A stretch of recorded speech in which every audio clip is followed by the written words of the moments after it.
Some of you were here last time, some I think may be here for the first time. Last week was wonderful. I had my camera off and I needed to be working, but I had the sound on, and I enjoyed what I heard so much, and it sounded like everybody really had a wonderful time last week. So I'm not going to take up airspace here. I'm going to hand over to Jacqueline with my deep gratitude for your offering this training to the community.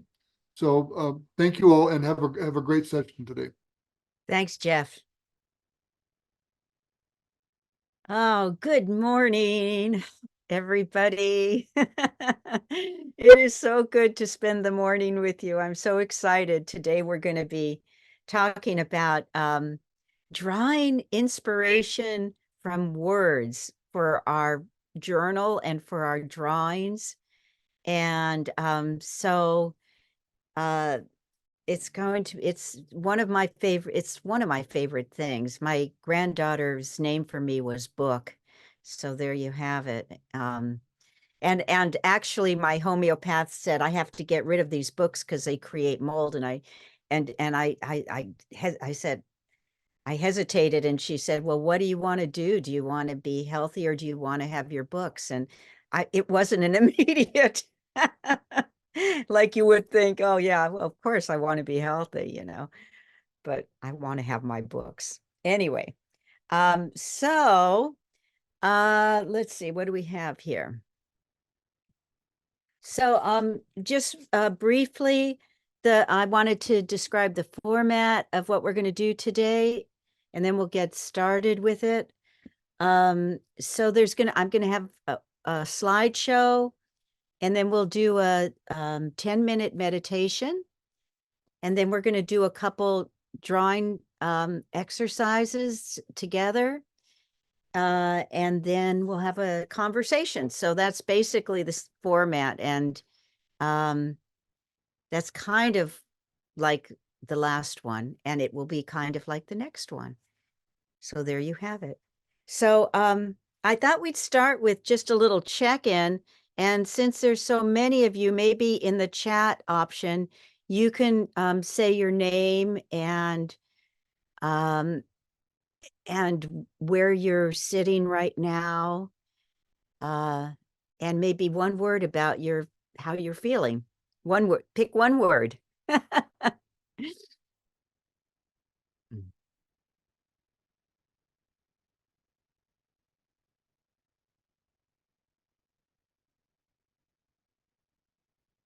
Me too.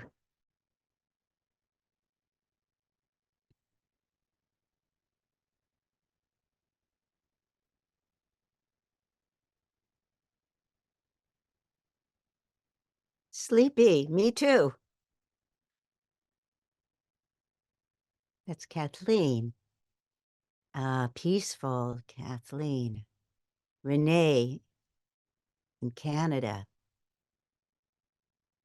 Mary Lynn. Yay. Isabel likes me. Renee is excited. Robin from New Zealand. Fort Lauderdale. Sharon. Hi, Sharon. Exhausted. Yes. I can relate to that. Inspired in Palos Verdes. I'm originally from Los Angeles, so you're in my original stomping grounds there. San Diego, anticipating Debbie. Rain in Minnesota.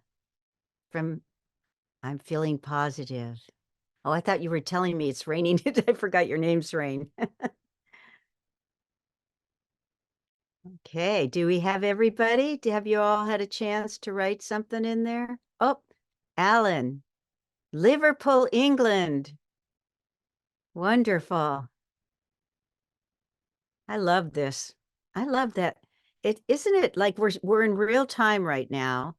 I know this is like something that we all know, but it's still a miracle that we're in real time communicating with each other from all these different places. And that does not grow old for me. That's like pretty wonderful.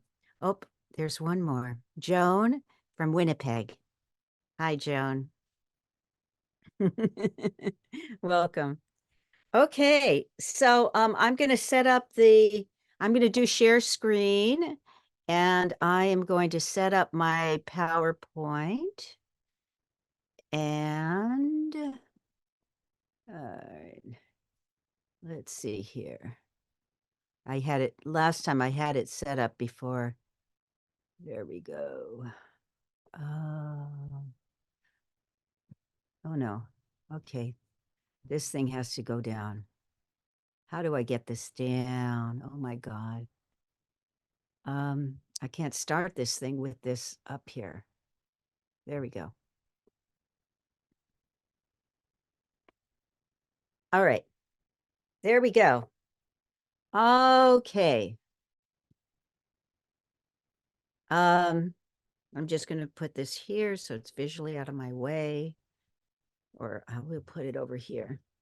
We can all adjust our screens how we like it so we can sit back and enjoy the show. All right. So today we're doing, I think for those of you who weren't here, drawing journaling is a word coined by Frederick Frank, who wrote the book, The Zen of Seeing, and it's a beautiful book on journaling. And so a lot of people keep journals that are both words and drawings, and they're a mishmash, and that's the way it should be. It's because that's how they are in our mind.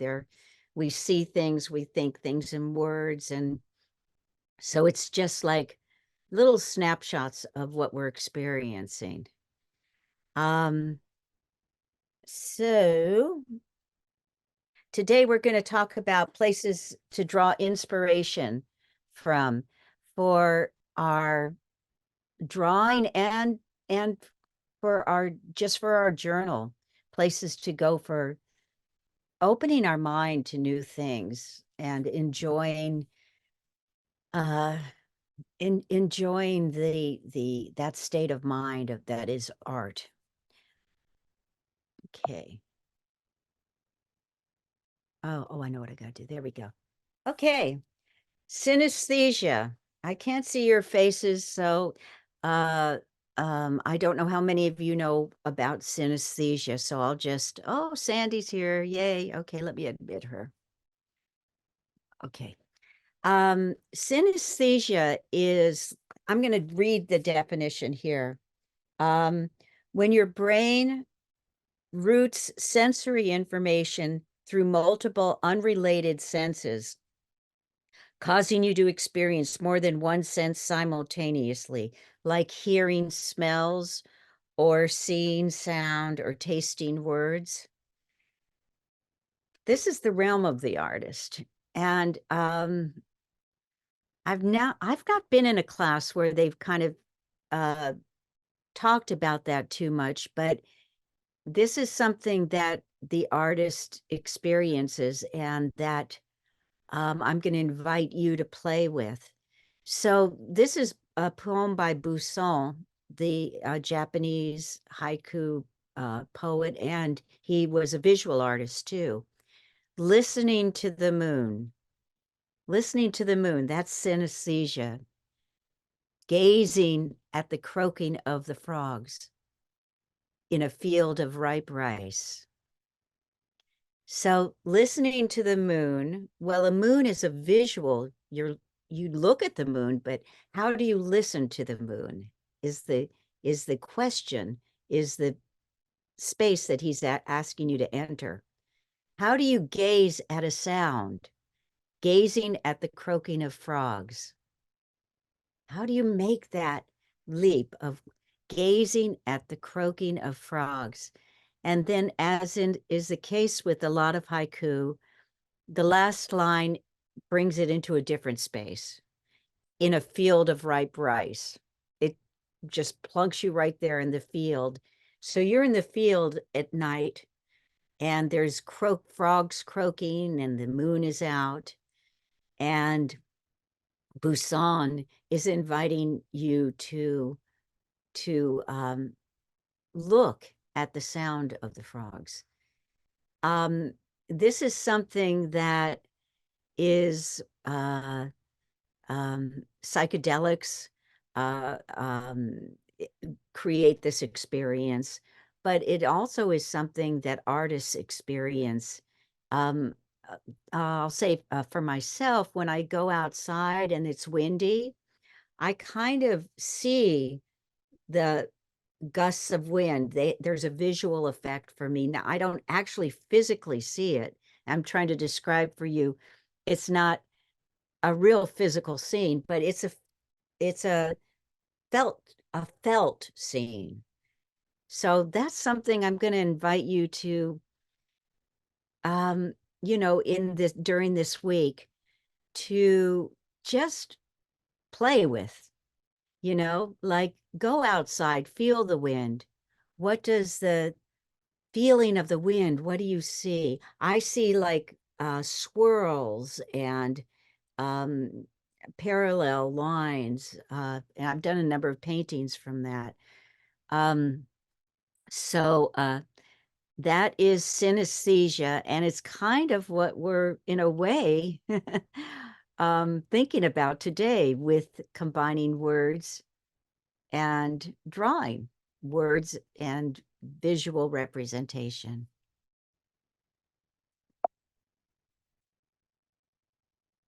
Oh, okay. All right. And some of sources, this is pretty self-evident, but I'm just going to say it anyway because we're going to go a little bit more into them. But some sources of written inspiration are that we'll talk about today are haiku, koans, poetry, and a little bit about stories or myths. Beautiful source of inspiration, stories and myths. And very artists have um, taken inspiration from them throughout the ages, from the very beginning. So um, there's there's a number of ways to approach what it is you want to say on the paper. And there is the illustration, which would be the picture with the cars, which is a literal interpretation. There's abstract, which is the one with the red and the blue, and the abstract tells a story just as strongly, but it's a different language. And then there's the bottom one, which is representing the combination of the two. So you can go anywhere, is what I'm saying. I'm giving you free license to draw things like that look like things, or to just draw images, feelings that are not representational. And that's something very wonderful about your journal, is you can play with all of that. And so I think last week somebody said that they were concerned about drawing because they can't draw people or their stick figures or something like that. And that's a very common thing. But in order to make beautiful art, you don't need to be able to draw things. I want to really emphasize that. And drawing things is something that can be learned. It's not something some people can do and some people can't do. It's like playing the guitar or the piano. It's a matter of learning how you do it and then practicing. It's not mysterious. I would really like to take the mystery out of representational drawing and painting. What is more mysterious is imbuing whatever you're making with what's really going, with feeling, with something that another person looking at it can have a sensation. And That can be done with representational art. It can be done with abstract art and any combination of the two. Another place of where words and pictures combine beautifully is children's books. I love children's books, and I love the freedom of the different kinds of illustrations in children's books. There are, of course, many that are representing the subject that the author's writing about, but there's also a freedom to draw it any way you want. Like, whoops, there we go. Like the bottom middle one, the little girl walking the kitty cat. That's not like a Rembrandt depiction of a little girl. Her head is much bigger than a person's head would be, but it's still representational and it's still abstract. So that kind of gives you an idea with your own that you don't have to make it look exactly like it. You can just do it and um and not worry about it. The idea is to put down your feeling and what you love.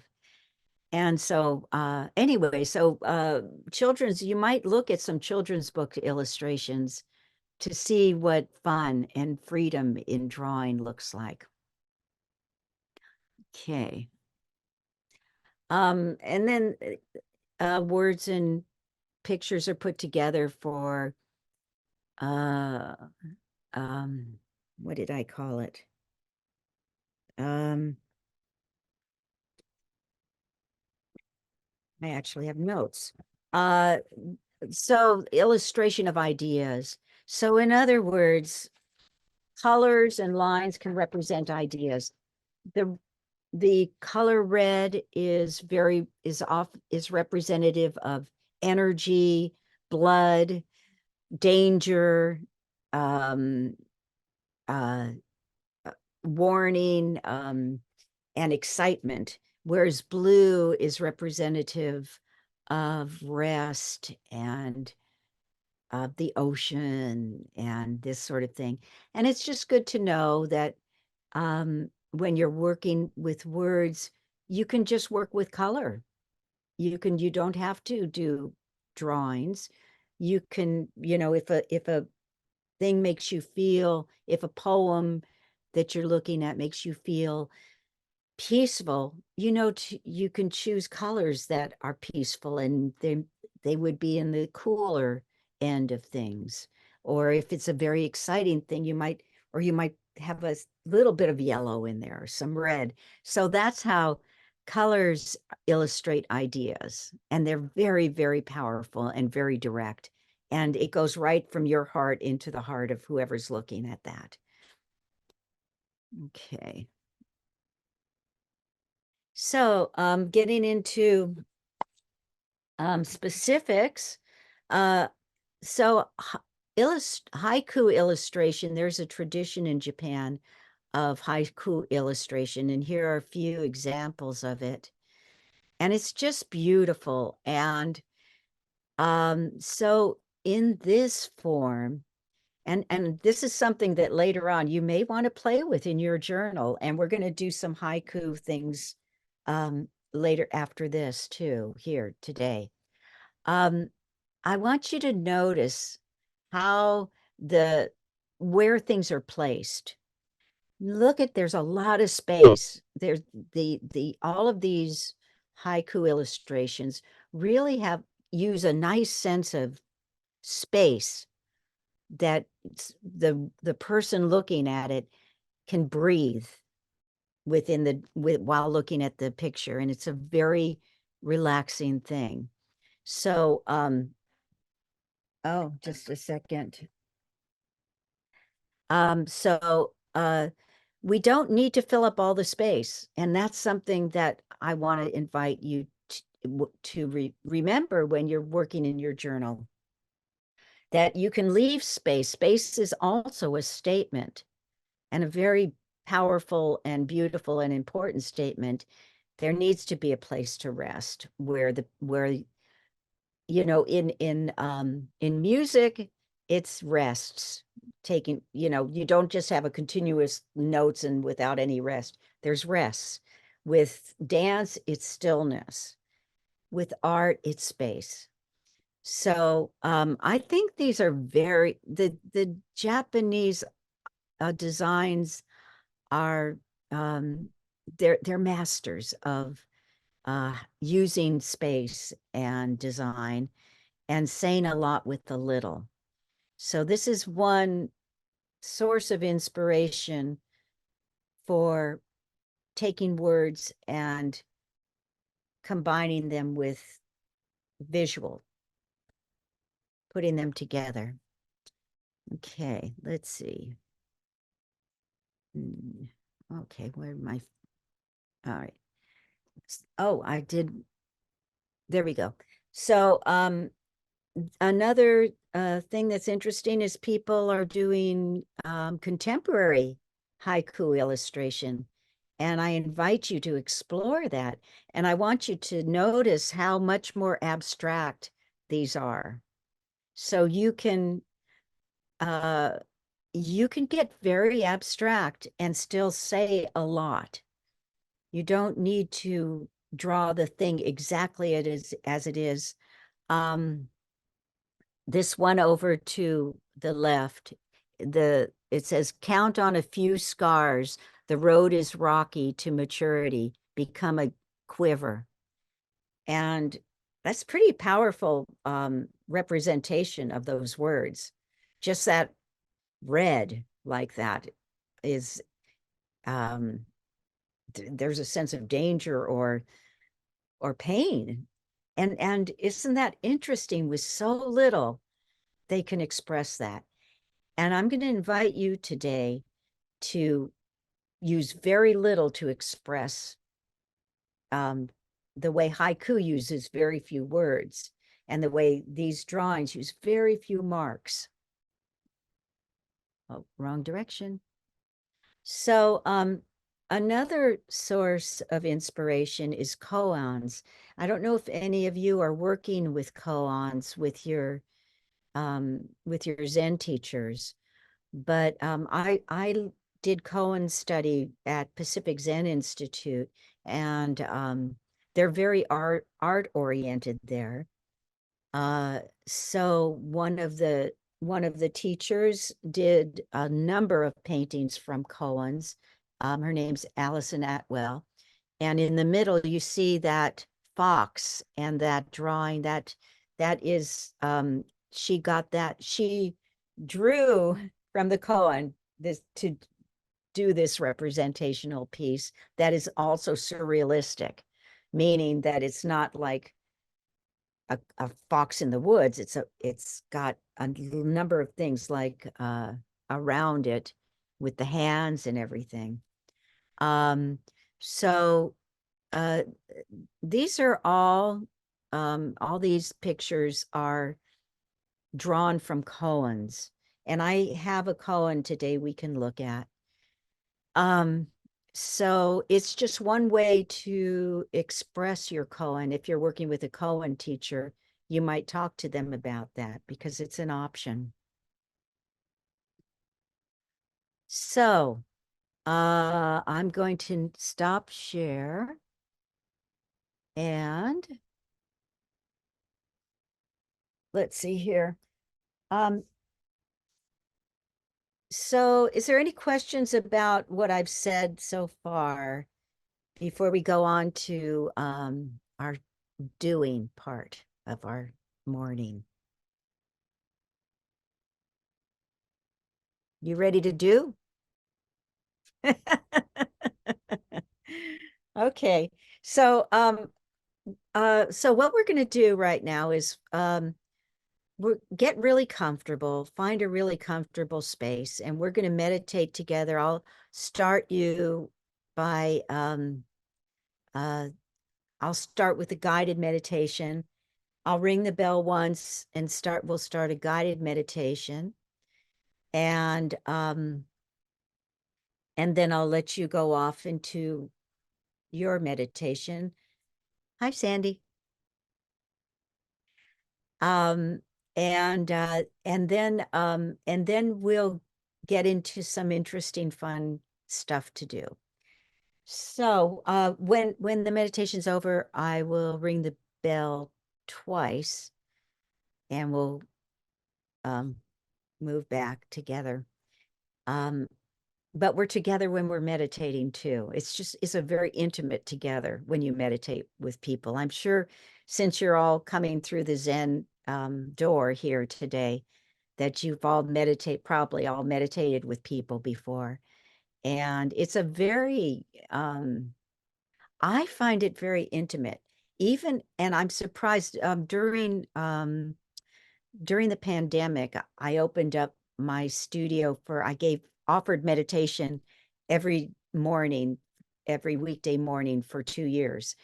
And it's very intimate. I found meditating even over Zoom, which was a surprise to me.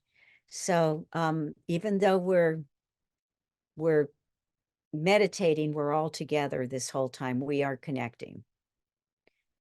Okay, so get yourself comfortable.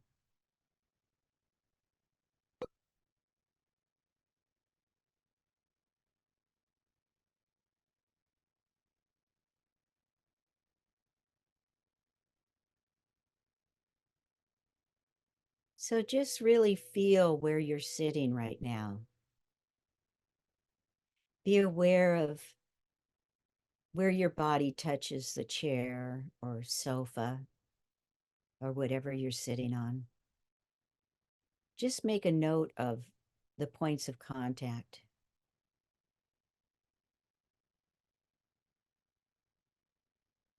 And from there, just relax your shoulders.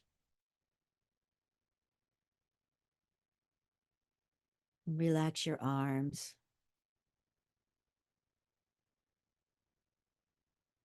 Relax your legs.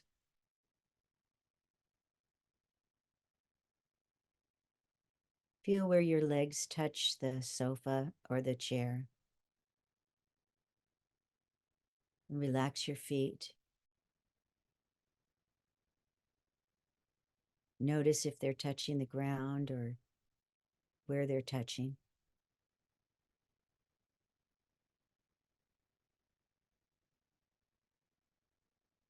And be aware of the room. Be aware of the sounds in the room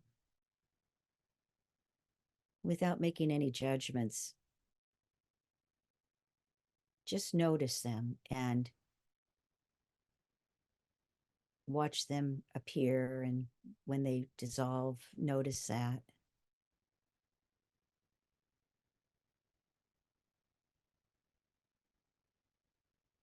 Be aware of the smells in your room right now. The temperature, how it feels on your skin.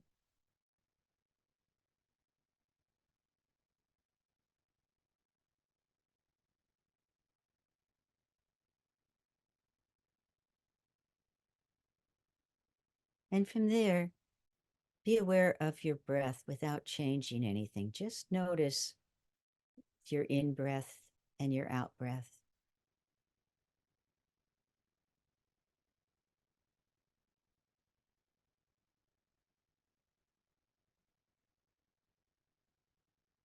And a thought will come and go. And without following it, just notice the thought arising and then go back to your breath when you become aware of it. And notice the feeling of your body as you breathe in and as you breathe out.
Okay.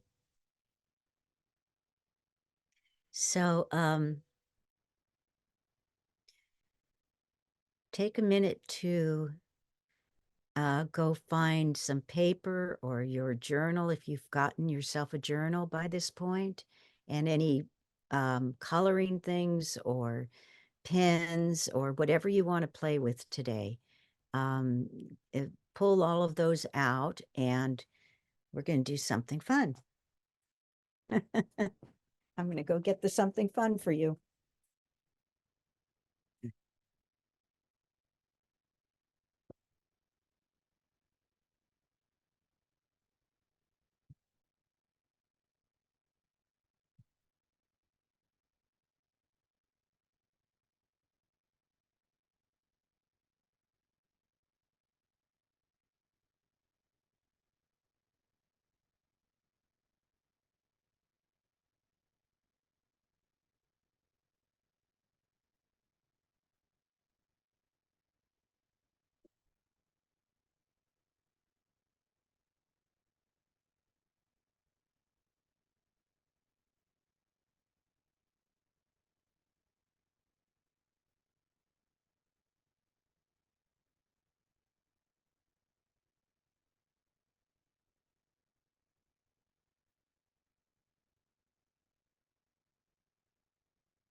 Okay. How we doing? All right.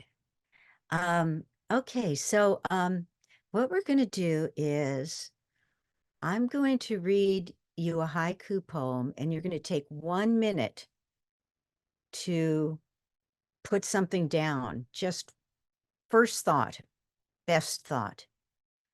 And then I'm going to read another, and we'll do another. We're going to do a whole sequence, a whole bunch of them. And the point of this is quickness, is to get out of our own way, get out of our head about what we're doing and just do it. When I was in art school, my very first assignment that my teacher, who turned out to be my mentor, Pat Adams, gave me was, okay, it's the weekend, do 50 paintings. And that's how I started my journey. And it's a great way to start. Um, to get out of our own way. I think it was Freud who had writer's block. And so I don't know, he locked himself in a room or something. And for 2 days, he wrote continuously without stopping, um, to just get out of his own way. So that's what we're doing here. We're just, bada bang, bada boom. I'm going to just keep reading you poems, and you'll just move from one to the other. Okay. Is everybody ready? Give me the thumbs up if you're ready. I see a number of thumbs. Okay. All right. You ready? Here we go. Misty grasses, quiet waters. It's evening.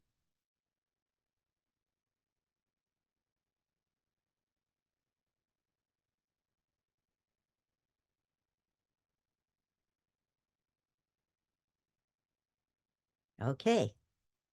A tub with no bottom blowing around in the autumn wind. You don't get to think, you'd only have to do. This is a no thinking zone, my favorite kind of zone.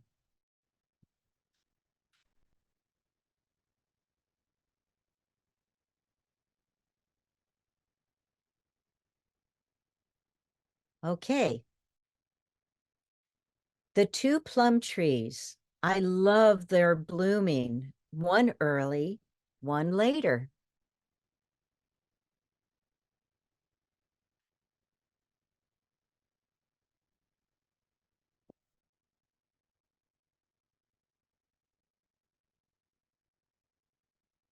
Okay. Nursing her child, the mother counts its flea bites.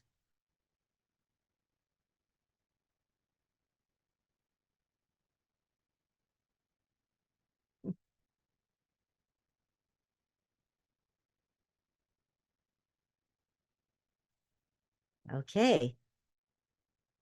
I'm going out, flies. So relax, make love.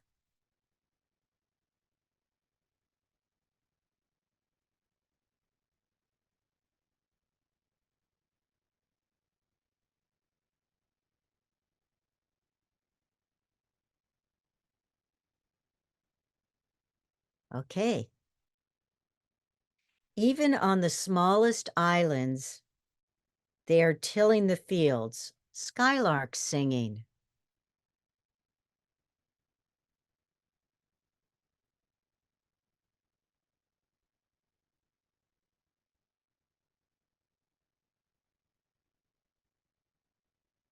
Okay. Oh, owl, make some other face. This is spring rain.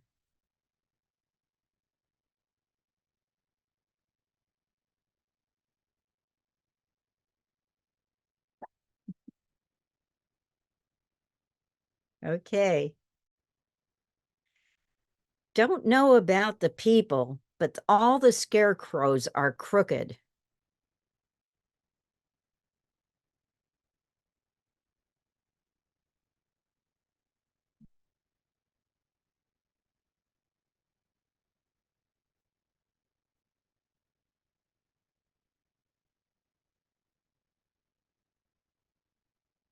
Okay.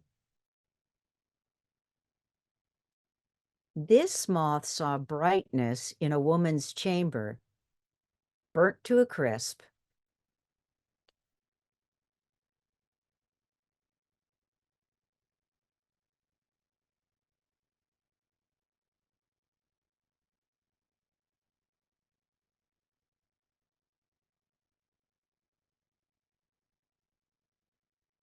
Okay. If the times were good, I'd ask one or more of you to join me, flies.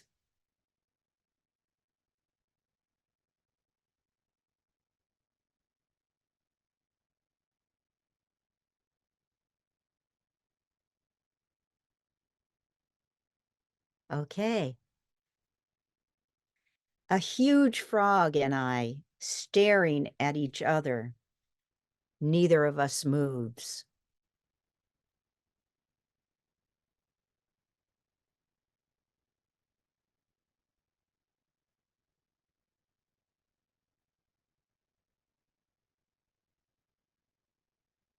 Okay. The prostitute shack at the edge of town in the autumn wind.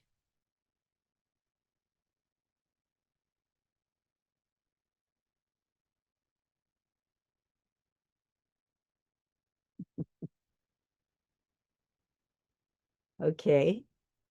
One human being, one fly in a large room. Sure, you've all experienced that.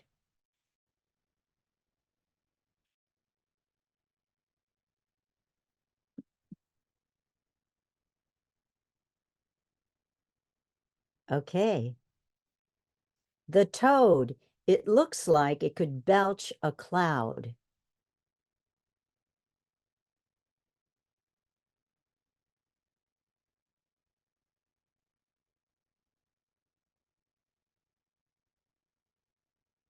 Okay. Red morning sky, snail, are you glad of it?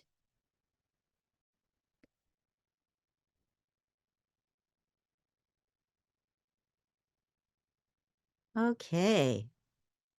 So,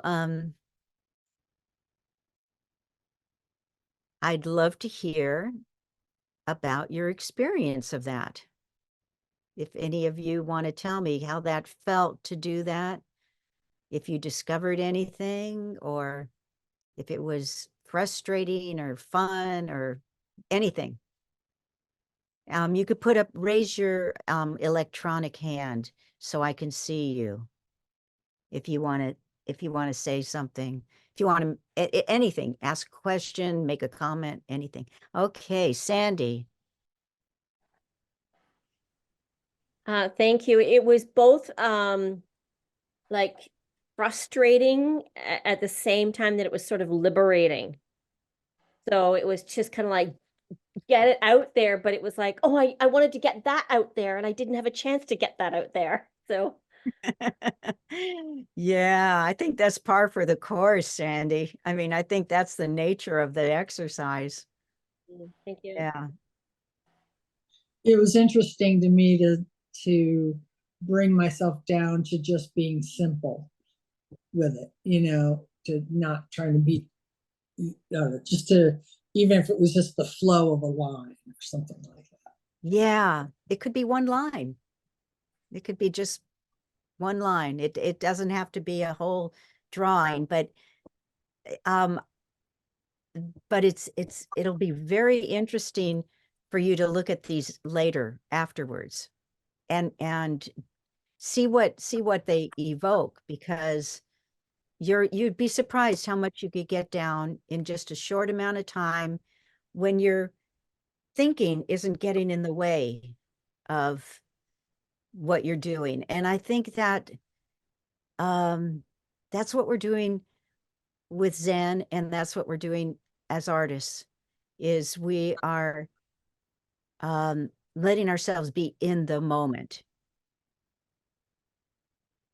Anybody else? Yeah, Annie. Yes, when I was meditating, I was thinking about how am I going to do this haiku? And then When you were doing haiku, were you thinking about how are you going to meditate? That's a good one. And then some of the images were like repeated, and I thought, how come I keep repeating things when each haiku is so different? And sometimes I couldn't hear exactly what you said, like the last word, and I was frustrated because I felt like, oh, that was so significant. How am I going to draw that? In that case, you can always draw frustration. Yeah, I have a lot of that. Yeah, I mean, there's a time for that too. It's not every time we sit down to draw, we're not making beautiful pictures that are going to go up on our wall. I mean, that's really the point, isn't it? It's about because we stop ourselves. I've been helping my granddaughter with an essay that she's doing for college, and when you write, you just have to get it, the first draft, you have to just get it out there. You can edit later. But if you try to edit while you're writing, you screw yourself up and you stop yourself. And it's the same thing with drawing. If you're drawing and you're thinking, oh no, that hand doesn't look right. No, that's going to stop you and frustrate you. Whereas if you put it down and then walk away and come back, and then so for paintings, artists often do lots of sketches, and there are these kinds of things. This is the time to work out your thoughts and stuff like that. Okay, how are we doing? Any more thoughts, or shall we move on to the second piece? Second piece, huh? Okay, I'm going to do share screen again. All right. So, what I have here I have one haiku, one poem, an excerpt from a Robert Frost poem, and one koan. I'm going to ask you to take one and use it for a 10-minute play, and still keeping that fresh in the moment mind that you discovered doing the quick ones. You could still move, in that kind of a way. But you'll have more time with it to go further, but stay in the moment with it. Okay, so I'm going to give you 10 minutes to draw, and then we'll get back together. I'll leave this on for you to use it as your template.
Okay, bring yourself back to us.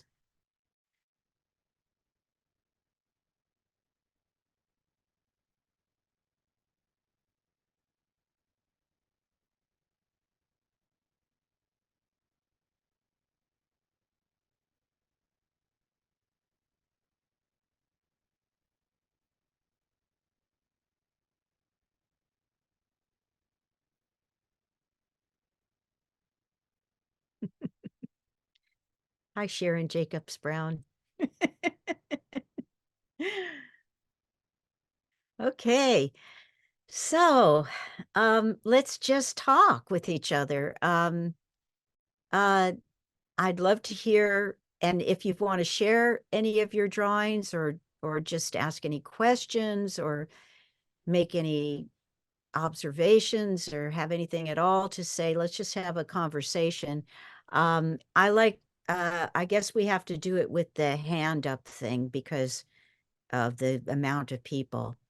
You know, if we were in my studio, we'd just all be sitting around and the tables and we just would drink our tea and have a conversation.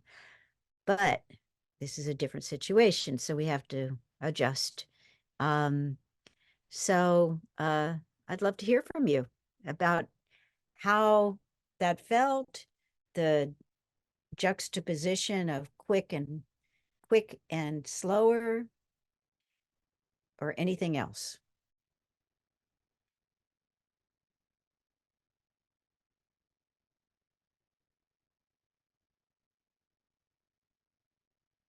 Annie, your thumb's going up and down. I don't know what that means. Oh, good. Okay, Annie, I want, it'd be so great if there was a way to, I think there might be a way. I'm going to have to find out.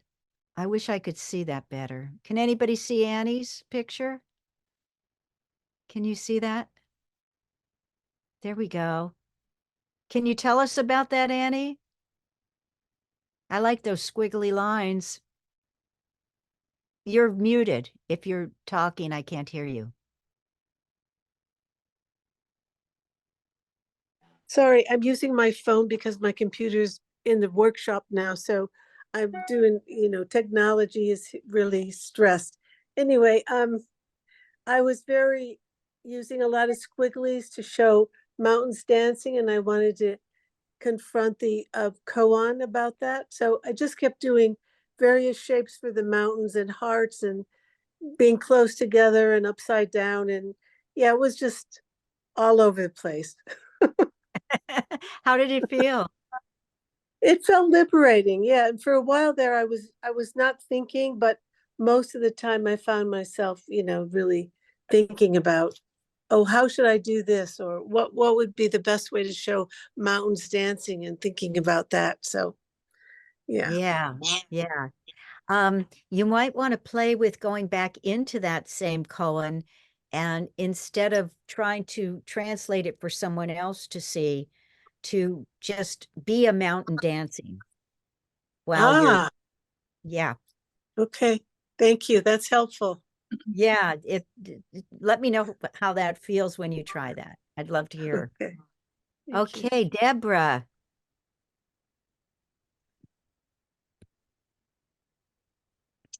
Hi, everyone. I have pretty much no experience with visual art, with creating visual art. Mostly words have been my medium for my life. But Renee and I we live in the same area, and we went shortly after last week's class to an art store and bought some watercolors and some pencils and things like that, and watercolor paper. And since then, and this morning as well, I'm having a lot of fun getting acquainted with watercolor and with the paper, the nice thick paper and stuff. And I realized too, with the watercolor paper, it soaks up ink really well too, like from a pen, the Mhm. pen lines look different. So Mhm. I'm just sharing this to say that I'm really enjoying and appreciating the playfulness of all of this and not having to be good at it, whatever that means, or just sort of making marks on paper and washes of color. And so anyway, thank you Mm. for that. It's Yeah. so far so good. Well, I think fun is the operative word, whether you're a professional artist or somebody who's just experimenting with it. Um, I think that's really important. And like artists aren't in it to make $1 million usually. They, they're in it because it's enjoyable. And so that's a really good barometer of where you're at. It's not, you know, it's not like every time you have something, there are learning curves and there's all kinds of things you go through, but fun is I'm so glad to hear that you're having fun with that. And there's a lot of different kinds of paper. And I heartily encourage all of you to try putting marks on different kinds of paper. There's rice paper, which soaks things up really quick. And there's cold pressed and hard pressed watercolor paper. Cold pressed is mean that it's more bumpy. Hard pressed, it's smoother. Hard press, they press the paper harder so that it's silkier, smoother. Try a bunch of different kinds of paper because that's part of the play too, is, wow, what happens when the watercolor soaks into this paper, and what happens with, and trying it with different kinds of paper. So great. Thanks, Deborah. Mm. Okay, Debbie. Hi. So, yeah, I picked the Robert Frost poem, and it was just trees are always been really comforting to me, and I could use some comfort. So this is ignore that's the snail from the Beautiful. last haiku, so ignore that part. But it's just lots and lots of leaves. I can really and appreciate the feeling of looking out a window and being enveloped by branches and leaves, no matter what, even if the curtain is sometimes closed in between them. And that was a good, just to evoke a feeling of something really reliable and steadfast and comforting, always being there, even if sometimes it's blocked, which is a feeling that I could really use. And so just the more leaves I drew, the more I could feel that for myself. And I wanted to, I could imagine this practice. I'm not, practiced at drawing at all, but I can understand that like any other creation of art or expression, it's to feel your own feelings. It's an expression of, okay, I want to feel this more. I want to do something that'll help me experience this. So that's the experiencing the need for the comfort of something enveloping and always there. Nice. Beautiful. And you really encaptured that, I think. And yeah, uh that it's for you. I think that people forget that with art expression. They think it's for they do it for other people, but it's for your own remembering the beauty of trees, even when you're stuck inside, or um that there is, um when things are really dark, there is still somewhere, and art can really help you remember that, and it's done that for me too, a lot. So thank you, and thank you for sharing your book. That was um just a great example of how, let's see, we're hopping around. People are hopping around. Oh, there you are. Okay. My eyes don't, with Zoom, I lose people, so I have to look around. Yeah, so that's beautiful. Thank you for sharing that, Debbie.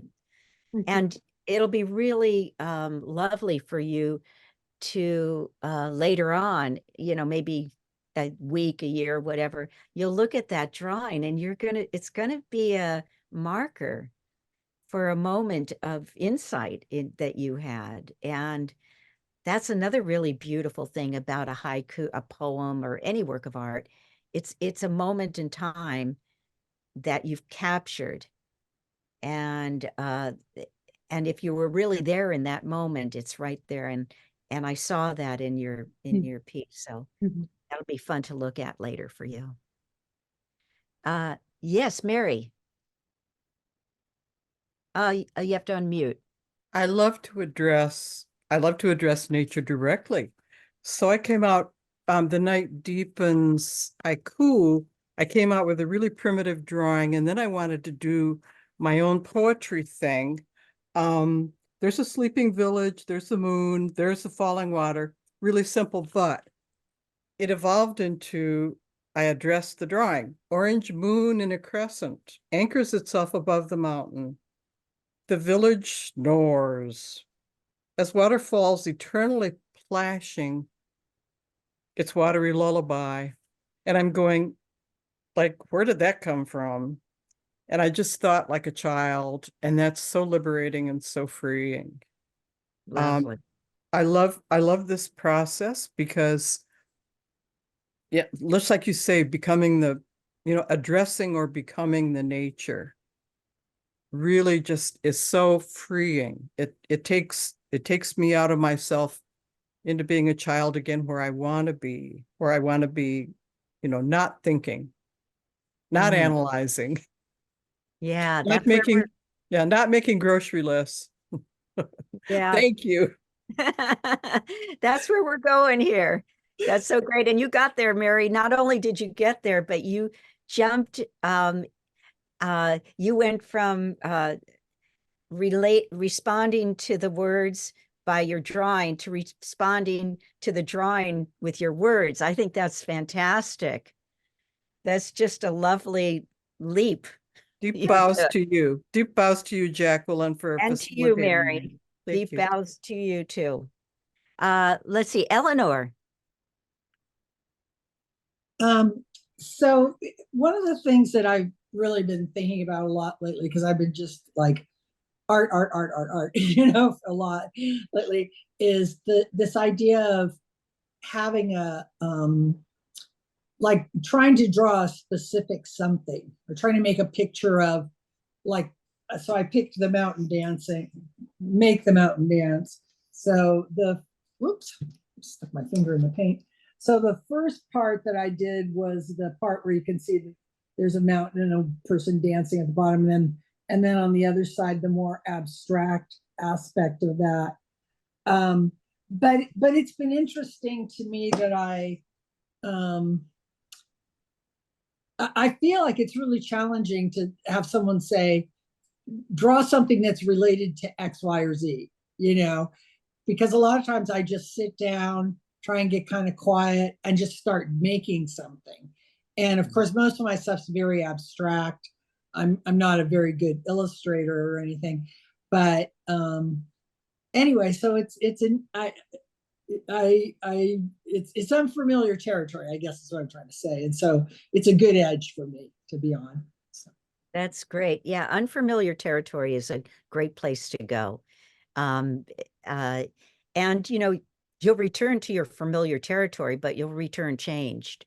Just like when you go on a trip, like if you go to some other place, it's unfamiliar, you don't know where you're going to get your coffee, there's a lot of different variables that make it a little bit uncomfortable. But when you return from that trip, you return changed. And that's what's wonderful about going somewhere that you don't usually go. It doesn't mean you're going to live there. It doesn't mean that you're going to always go to poems for your inspiration when you draw. It just means, that you're making a departure. And I really like your drawings, how it was a great example of how you abstracted the idea as you went along.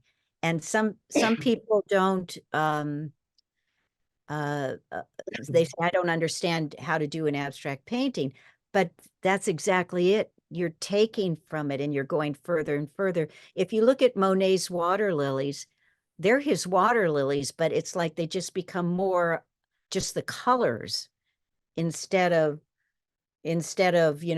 depiction of a lily. It's the pink in the blue in the, and that's abstracting. So that was very cool how you abstracted that. Thank you. Okay, Renee.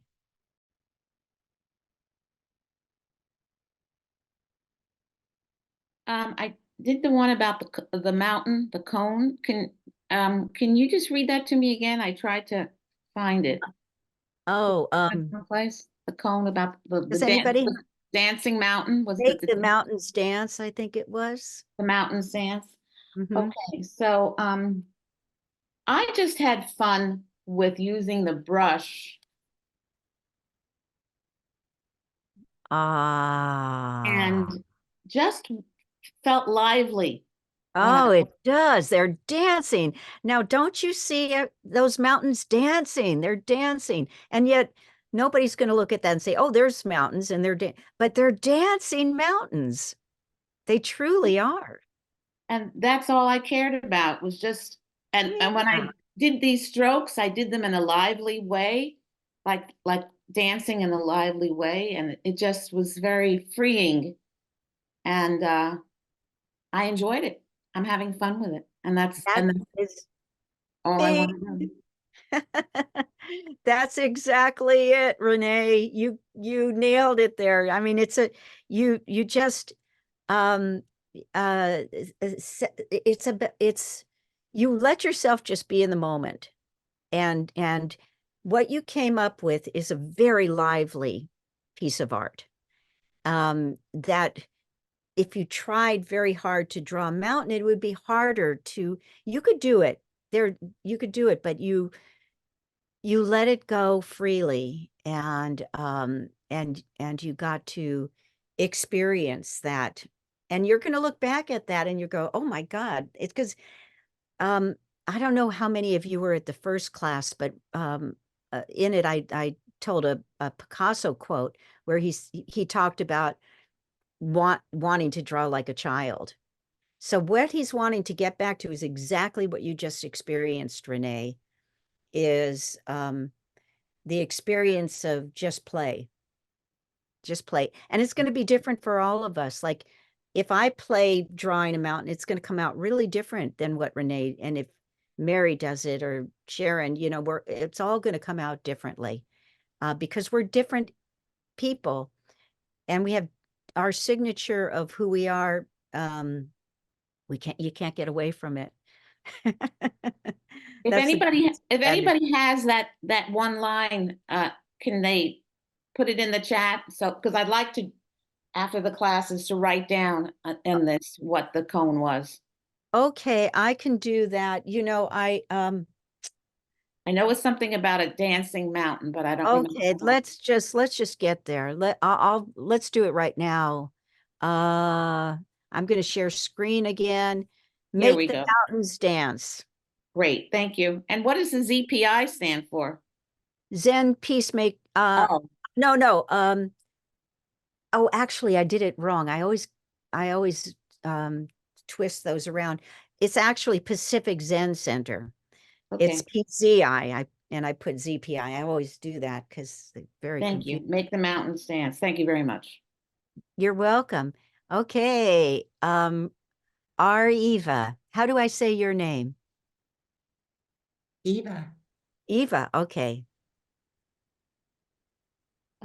So I also went with Make the Mountains Dance, but I didn't want to make anything happen. I just wanted allowing the mountains to dance, which is what I wrote here. The mountains are dancing. Living here at the foothills in Boulder, I just I often get images of colors, but they come from the heavens, the colors of the clouds and all. So and I think for me, it was just like letting go and how fast can I go? Because that first exercise was so challenging. And I did it all on one page, a frog on top of a mother picking off, it's off a child and the different plum trees. So I just tried to go with the pace more than anything and just go with colors that make me feel like I'm dancing.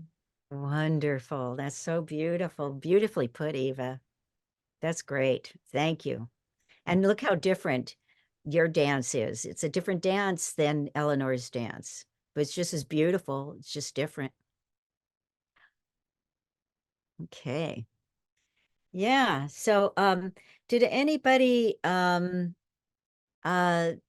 any, carryover from the first quick thing like Eva was talking about to the longer, did you experience any connection between those two?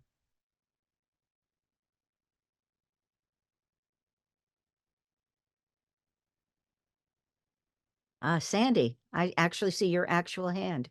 That's all right. I didn't use the reaction hand. So for me, because I chose the koan of Make the Mountains Dance, but I sort of went into the essence of the mountain immediately. So if I was the mountain, what would be making me dance? And I started off actually with the tiniest bugs. So my page was just all about a whole bunch of dots. And then I thought, because I was just out recently and the pine trees are dropping cones right now, I got pinged off the head. So then I wanted to put some green for trees. And then I thought, but you know what? The energy from the sun, thinking about the snow or the ice in the top of the mountains, I want the heat from that. So that's at the top. But then I drew a moose at the bottom because the vibrations from those heavy bodies. So to me, that was all what would make me dance if I was a mountain. It was all of the energetic beasts around on the wings of a bird. And so that was sort of, so mine became a little more like not so abstract, but an abstract, yeah. Yeah. We all have a different journey. I love that. You know, it's not about where you end up, it's the journey. I've often referred to my paintings as my droppings. Yeah, so I started off with that essence of the quickness of just like what is it immediately, and so I went into being the mountain, and then I sort of expanded. Then I took the luxury of the time to sort of understand. So what all would be giving me energy if I was the mountain? So that's sort of how I went from that, what I would call like the frantic, into a little bit lengthy. Wonderful. Yeah. Wonderful. That's so great. I love, how it kind of spurred one thing, then another, kind of like little, I kind of see little synapses or little sparks of things coming from the one original thing. And and in the journal, that's such a great place to jump from one thing to another, because it's not about, your journal's not going to be something where you are going to frame these things, or even you might find something wonderful you want to make a painting out of to frame, but the journal's for a different purpose. It's for letting those sparks fly, just being free to let those sparks fly. We need a place to be totally free, and our journal is a great place for that. So I see Jeff, and that must mean that our time is coming to a close. I hate to be that guy, Well, but somebody has to do it, so. yeah. Well, it's been wonderful, but those of you, I hope you'll join me next Thursday. And I think you're going to love it because we're going to do nature next Thursday. Oh, how nice, how nice. Yeah, so we'll talk about all sorts of nature stuff, and we'll go there. So